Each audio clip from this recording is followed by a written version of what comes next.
During the Civil War, President Lincoln signed the Emancipation Proclamation, which would free 3 million slaves in the areas of rebellion.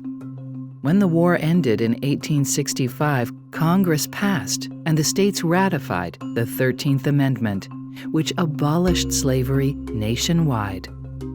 In response, many states enacted so-called Jim Crow laws to limit the freedoms of Black Americans in those states. For example, in 1890, Louisiana passed a law requiring separate railroad cars for Black passengers and white passengers. In an 1892 challenge organized by a mixed group of whites and blacks, Homer Plessy, who was a black man with a very light complexion, intentionally sat in a white car and was arrested.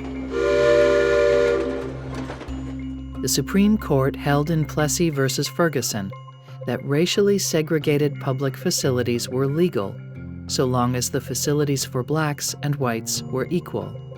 Almost 60 years later, when Earl Warren was Chief Justice, the doctrine of separate but equal was re-examined by the Supreme Court in the case of Brown v. Board of Education. Hi, I'm Doug Ginsburg, and I'm a federal judge. The case of Brown v. Board of Education was probably the most consequential case of the 20th century. It would have a profound and beneficial effect on all aspects of our society. It began in Topeka, Kansas in 1954, when a young African-American student named Linda Brown was denied entry to an all-white public school. She had to ride a bus across town to attend a public school for blacks. Her father and several other parents filed a suit against the Board of Education in Topeka. As in similar cases, Linda Brown was denied relief in the lower courts based on the precedent of Plessy v. Ferguson.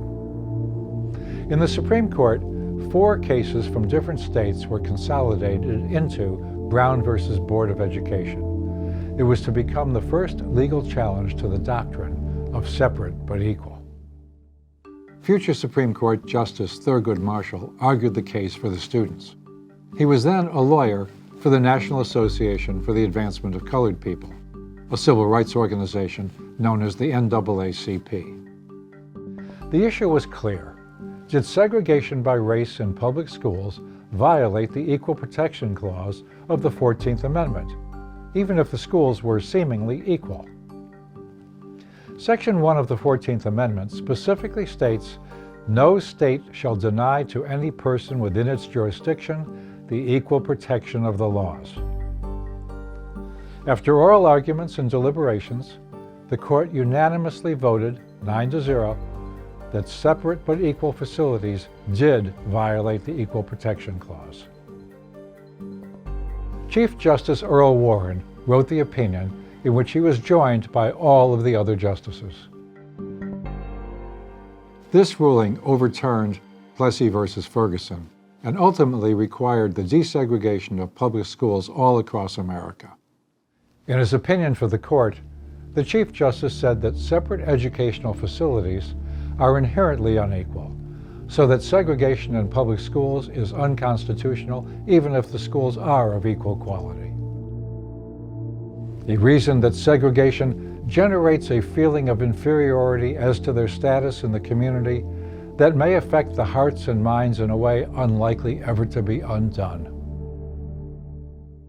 The process of integrating the public schools was long and arduous and at times very controversial, particularly when lower federal courts were ordering children bused from their neighborhood school to another school in a different neighborhood in order to achieve racial integration. Thankfully, that era is behind us. Brown v. Board of Education was decided in favor of Brown with a 9-0 unanimous vote in 1954. The key principle was the Equal Protection Clause of the 14th Amendment. The court held that race-based school segregation violates the Equal Protection Clause of the 14th Amendment.